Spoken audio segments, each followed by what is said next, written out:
This is Ephesians 2 from the Mirror Study Bible. Ephesians chapter 2.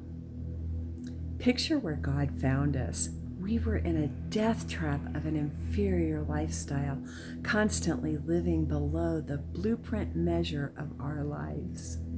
We were all part of a common pattern, swept along under a powerful invisible influence, a spirit energy that adopted us as sons to its dictates through unbelief.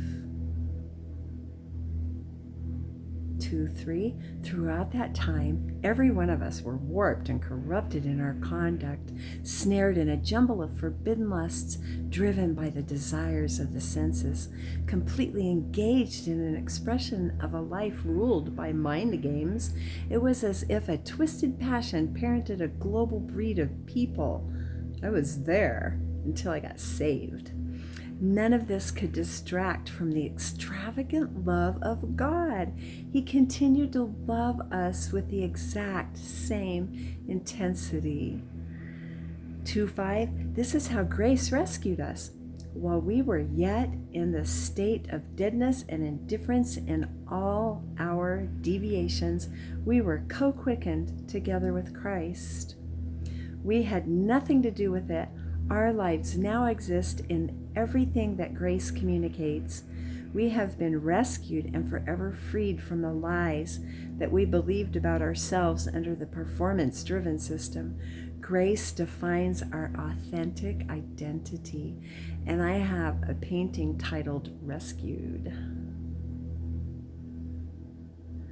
2:6.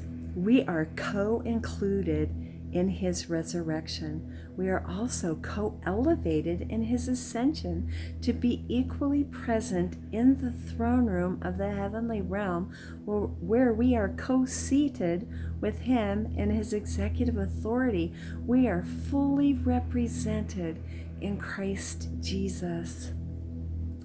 2:7. Imagine how God is now able for timeless perpetuity to exhibit the trophy of the wealth of his grace demonstrated in his kindness towards us in Christ Jesus.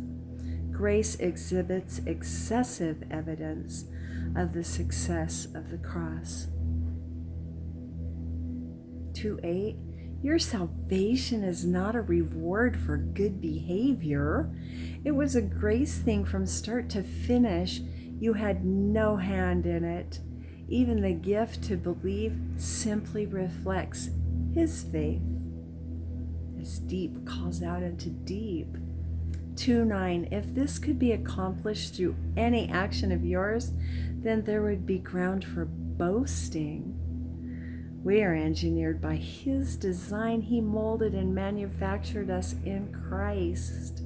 We are his workmanship, his poetry.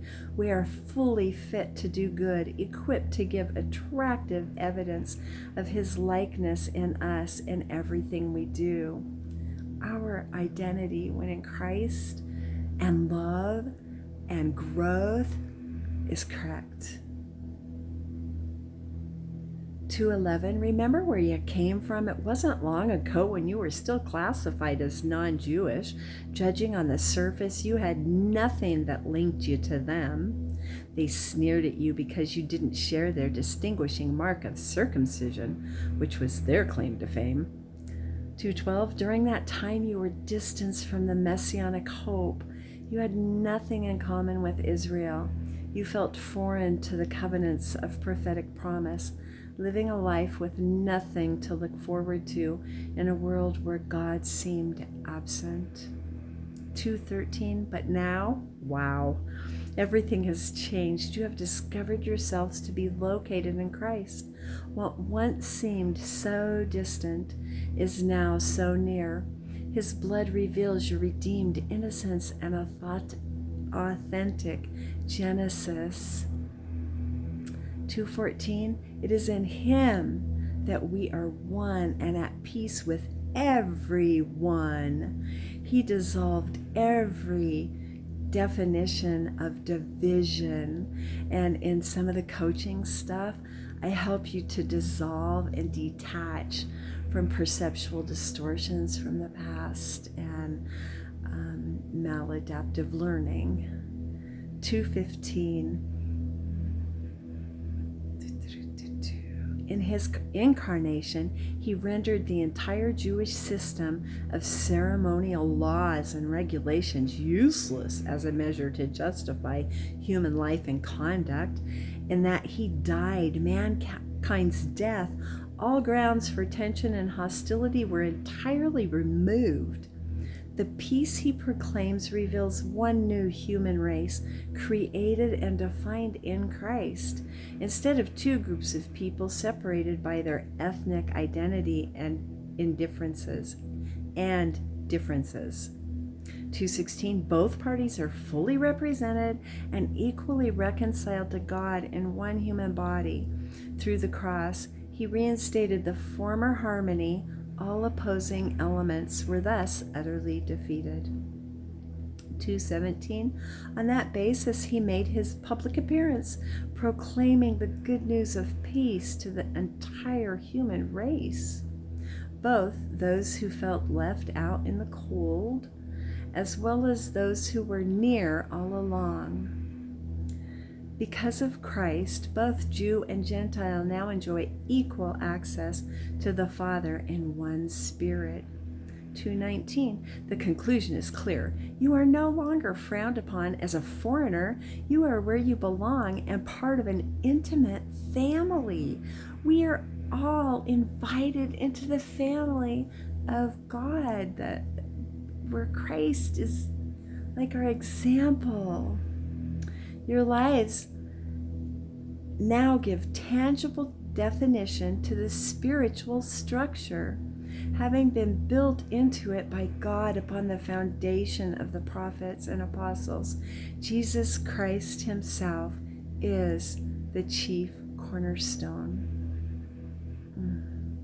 2:21, in him every one of us are like living Lego blocks fitted together of the same fabric, giving ever increasing articulation to a global, mobile sanctuary intertwined in the Lord. All the nations. 2:22, in him you are co-constructed together as God's permanent spiritual residence. You are God's residence. He resides within me. He resides within you. We are the reflection of the Christ in our Godhead. That ends chapter 2.